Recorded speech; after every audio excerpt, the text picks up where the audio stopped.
নং ১ ধৃতরাষ্ট্র উবাচ ধর্মক্ষেত্রে কুরুক্ষেত্রে সমবেতাयुत्सवः মামকাঃ পাণ্ডবাশ্চৈব কিম অকুর্বত সঞ্জয়।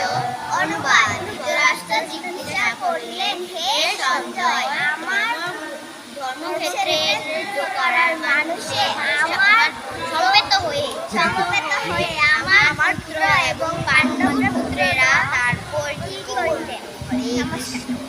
হরে কৃষ্ণ। সবার নাম বলো। ঋষি। আমার নাম রাজেশ্বরী দেবী দাস। আমার